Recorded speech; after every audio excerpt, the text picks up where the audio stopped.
विश्व के सबसे बड़े महाकाव्य महाभारत जैसा महासागर संसार को प्रदान करने वाले महर्षि वेदव्यास को प्रणाम करता हूं और आप सबको भी प्रणाम करता हूं जो आप इस पूरे आयोजन के साक्षी बने। आज के इस कार्यक्रम में माननीय विधायक श्रीमान विष्णु खत्री जी, माननीय कुलगुरु विजय मनोहर तिवारी जी, माननीय संतोष चौबे जी, मुकेश मिश्र जी, बाली से पधारे इंद्र उदयन जी, और इस अवसर पर हमारे श्री राम तिवारी जी, नामदेव जी, और बाकी इस अवसर पर हमारे गुरु महाराज भी है, परशुराम बोर्ड के माननीय अध्यक्ष हैं, और बाकी सारे के सारे स्वनाम धन्य महानुभाव, प्यारे मित्रों, भाइयों बहनों, पत्रकार साथियों। महाभारत सच में उस दौर में जिस प्रकार से एक उसका प्रतिकृति बना करके शस्त्रों से, व्यूह रचना से, चित्रों के माध्यम से, रचनाओं के माध्यम से, और भारत भवन तो ऐसा लग रहा कि सच में महाभारत का स्थान हो गया। वो दौर ऐसा कभी मैंने देखा ही नहीं। कितने सारे कलाकार और कैसा उसका उद्घाटन।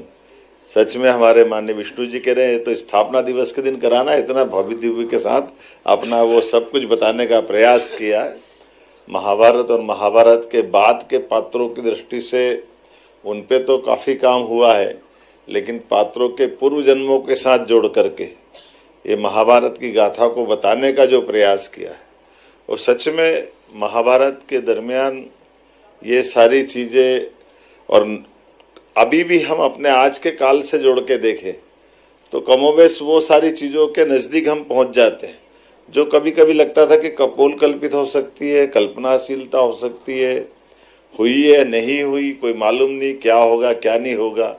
लेकिन अपनी आंखों के सामने 10-20 साल, 25 साल, 40 साल के दरमियान ही बहुत सारे घटनाक्रम कितनी तेजी से घटते दिखाई दे रहे हैं। हमारे बामियान के बड़े बड़े स्थापत्य के नमूने हमारे आंखों के सामने तालिबान ने तोप के गोले चला करके तोड़ते हुए उस युग की याद दिलाई जो कुछ समय पहले हमारे पूरे भारत में ये दृश्य जगह जगह दिखाई देते थे। ये कष्टों के क्षण हमको जब कभी किसी रक्तपात की घटना में जो अरब के कई देशों में वीडियो आते हैं, उस वीडियो से हमको दिखाई देते थे। यही घटनाक्रम हमको आज अलग अलग देशों की तरफ दिखाई देते हैं। लेकिन इन सारी बातों के साथ अंदर का जो भाव हमारे यहाँ पर भी, ये जो सच में महाभारत का वैश्विक सभ्यताओं के संघर्ष और औदार्य की जो महागाथा का समागम है। औदार्य का अर्थ ही है उदारता के साथ हमारी इलास्टिसिटी, हमारी जो लचीलापन है कि हर एक दौर में, हर समय, हर एक बार भारत और भारत से जुड़े हुए उस समय के तमाम पात्र अपनी उन घटनाओं में अपने आप को पाते भी हैं और हर हालत में अपने आप को बचा के भी ले जाते हैं। हम अपने उस विशेषता के बलबूते पर तमाम सभ्यताएं काल के प्रवाह में आई और गई, चली गई, लेकिन हम अपनी जगह इस मुकाम पे रहें, क्योंकि जो उस समय की होने वाली बातों में से जो अच्छी बात है उसको स्वीकार करने में भी हमारे लिए भारत के और भारत के नागरिकों में ये लचीलापन है, उसको स्वीकारते हैं। और जैसे ही वो समय निकला वापस फिर खड़े हो जाते हैं उठ के वहीं जहाँ से चले थे। और कई सारे दौर में हमने सबने देखा, इसलिए हम एक देवता पे भी निश्चित नहीं। 33 करोड़ देवी देवता, दुनिया में कोई ऐसे देश नहीं जिनने इतने सारे देवता बनाए कि तुम पकड़ो किसको पकड़ लो, हम तो सबकी पूजा कर लेते हैं। नदी, पहाड़, पर्वत, वनस्पति, जल, जिसको चाहो उसको, जहां से चाहो वहां, और उसी में जो तुझमें है वो मुझ में है। एक ब्रह्म, हम तो दूसरों को समझते ही नहीं, एक ब्रह्म में ही सबको समेट लेते हैं। और देवताओं में पकड़ो तो ब्रह्मा विष्णु महेश में, तीनों में सबको 33 करोड़ देवी देवताओं को एक ही भी जगह खड़ा कर देते हैं। ये भगवान की दया है, भगवान की कृपा है, हमारे ऋषि मुनियों के जीवन की साधना है। उनकी तप के आधार पर परमात्मा ने हमको ये समय दिया, ये जगह दी, इस स्थान पे हमारा परमात्मा ने जन्म दिया। हमारा सबका सौभाग्य है हम भारत में पैदा हुए, भारतीय संस्कृति की सनातन धारा के आधार पर दुनिया के अंदर हम अपने उस संस्कृति पे भी गर्व करते हैं और इन सभ्यताओं के साथ बनते बिगड़ते समीकरणों में भी अपने आप को वहीं पाते हैं।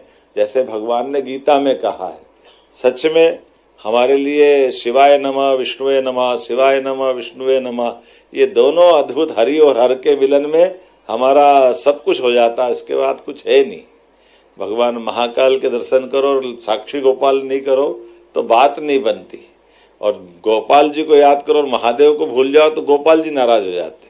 वो जब तक दोनों को साथ याद नहीं करो, हरिहर मिलन नहीं होगा, तब तक हमारी जीवन लीला पूरी नहीं होती। मैं आज के इस अवसर पर भगवान के उस दिव्य भव्य और कितना कलेजा भी चाहिए और अच्छी बात भी है, यशस्वी प्रधानमंत्री के लिए जोरदार अभिनंदन करे श्रीमान नरेंद्र मोदी जी के, जिन्हें विरासत से विकास की और देश को उस ठोस कदम दर कदम मंजिल दर मंजिल ले जाने के लिए संकल्पबद्ध है। और हमने सबने देखा कि रूस यूक्रेन के युद्ध में रूस के राष्ट्रपति जब आते हैं तो उनको पवित्र गीता हमारे प्रधानमंत्री भेंट करते तो आनंद आ जाता। रसिया में गीता के माध्यम से रूस का अपना चरित्र भी हम देखे। हिटलर के समय रूस उसी तरह खड़ा दिखाई दिया। दुनिया में कई लोग, नेपोलियन आया तो भी रूस में ही खड़ा दिखाई दिया।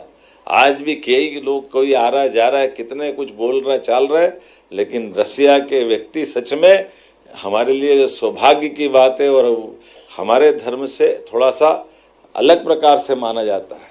लेकिन गीता तो सबसे ऊपर है ना। उस गीता की जो अंदर की कही हुई 3 मार्ग बताए गए, ज्ञान मार्ग, कर्म मार्ग, भक्ति मार्ग, तो तीनों मार्ग के आधार पर ये तो पुरुषोत्तम अध्याय पूरा रसिया के माध्यम से तो ठीक है, लेकिन मोदी जी के माध्यम से दुनिया को देने के लिए कितने लाखों हमारे विद्यार्थियों ने गीता जयंती को अमर कर दिया। मैं अभी जहाँ भी जाता हूँ तो लोग आश्चर्य करते कि आपके यहाँ गीता के इतनी संख्या में विद्यार्थी प्रतियोगिता में शामिल हुए, सबने पाठ किया। हमने कहा क्या आश्चर्य की बात, हम तो गीता भवन भी बना रहे हैं, तुम आओ तो सही देखो ना। खाली गीता पाठ नहीं किया, हमारे तो हर नगर में भगवान की गीता वाकई अद्भुत ग्रंथ, और सच में उसमें सब है, साइंस भी है, हमारे अपने आराधना के मार्ग भी है, हमारे जीवन के विविध उलझे सुलझे प्रश्न भी है, और सभी प्रकार की चीज़ों का समाधान करने का प्रयास किया हर अध्याय के माध्यम से। और ये भगवान की लीला है। वास्तव में उन्होंने अर्जुन के माध्यम से भगवान कृष्ण के जीवन को भी विविध पक्षों में अगर देखो, आज मैं सुबह IPS मीट में था और मैंने ऐसे उदाहरण दिया कि दक्षता का उदाहरण, ऑर्डर पर आपकी सेना को खड़े होना है और उस ऑर्डर का पालन करने का उदाहरण जो सर्वाधिक सशक्तता के साथ कराने का उदाहरण अगर देखें तो भगवान कृष्ण के ऑर्डर में दिखाई देता है।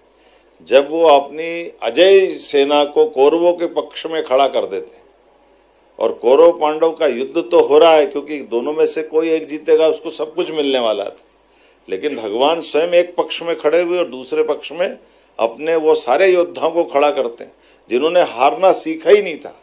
अजय योद्धा थे सारे। लेकिन हम सब इस चीज़ के लिए विद्वानों से ही कहूँगा, मैं तो राजनीतिक आदमी हूँ, संकट में पड़ जाऊँगा, लेकिन हम सब देखते हैं कि उस पूरे युद्ध के दरमियान भगवान के ऑर्डर का पालन कैसा हुआ कि एक भी बचा नहीं और एक भी भागा नहीं। युद्ध में कौरवों के साथ भगवान की सारी सेना उस युद्ध में अपने आप को होम कर देती है। लेकिन मन में ये प्रश्न तो आता ही होगा कि कोई तो ये कहेगा कि भगवान हमने क्या बिगाड़ा, हमारे घर भी तो बाल बच्चे हैं, आपके साथ ही रखते, आपको तो मालूम था युद्ध का परिणाम क्या आने वाला है। लेकिन उनके खड़े किए गए सेना के अधिकारी से लेकर सामान्य सैनिक तक पूरे समय युद्ध में रत रहे और युद्ध में हताहत भी हुए तो कोई ने उफ नहीं किया। सच में इससे अच्छा अनुशासन का कौन सा उदाहरण हो सकता है जो गीता में भगवान के द्वारा अर्जुन को कहे कि बताया गया। अब अपन कल्पना करो भगवान के उस दौर में कि अगर भगवान के मन पे क्या बीत रही होगी। कोई स्वनाम धन्य कोई राम तिवारी जी को उधर सामने खड़ा होगा, अपन अपने साथ में खड़े, अगर इनको ऊंचा नीचा आ जाए, चोट लग जाए तो नींद नहीं आए अपने, और वो अपने सामने सबको बलिदान होते देख रहे हैं। भगवान ने अपने कलेजे पे वो सब बातों को कैसे स्वीकार किया होगा। उनकी पूरी सेना का, तिवारी जी कैसा आश्चर्य, कोई नहीं बचा, लेकिन कोई भागा भी नहीं। सब ने जो जहां दिया वहां अपने कर्तव्य का निर्वहन किया। सच्चे अर्थों में शब्द में नहीं, कर्म से भगवान ने वो जी के दिखाया जो गीता में वो शब्दों के माध्यम से दुनिया को दे रहे थे। ये हमारे लिए अद्भुत उस समय का दृश्य होगा। मैं आज के इस अवसर पर पूरे इस आयोजन के लिए अपनी ओर से शुभकामना भी देता हूँ। और सच में हमारे वेद पुराण, उनकी मान्यता, उनके बारे में ये जो 9 दिन का उत्सव है, सच में यूके, जर्मनी, बेलारूस की फिल्मों का प्रदर्शन, कितने प्रकार से कार्यक्रम को बनाया है, कितने प्रकार से जोड़ने का प्रयास किया। पूरे देश को एक तरह से लघु भारत भी उपस्थित कर दिया। और श्री कृष्ण पाथेय भी याद दिला रहे हैं, विभिन्न सभ्यताओं का संघर्ष भी याद दिला रहे हैं, उनकी पुस्तकों का लोकार्पण। और ये हमारे लिए वास्तव में भगवान की दया है। ये 2 स्तंभ, रामायण और महाभारत, दोनों काल हमारे लिए 2 प्रकार से पूरे देश की सारी बात को समझना है तो भगवान श्री राम का काल याद कर लो या भगवान श्री कृष्ण का काल याद कर लो। उस समय की घटनाओं के तत्समय लेके आज तक अपने सबके परिवारों से लेकर समाज में इन सब से सदैव हमको प्रेरणा मिलती रहेगी। पूरे आयोजन के लिए मेरी अपनी ओर बधाई। बहुत बहुत धन्यवाद। बहुत बहुत धन्यवाद माननीय मुख्यमंत्री महोदय। और जैसा कि आप सबको मालूम है, हमारे मंच के औपचारिक कार्यक्रम के बाद इंडोनेशिया के कलाकार प्रस्तुति देंगे भीष्म का पतन, हमारी महाभारत की गाथा पर आधारित प्रस्तुति का। हम संचालक संस्कृति आदरणीय श्री NP नामदेव से निवेदन करते हैं वे आप सबका आभार करें।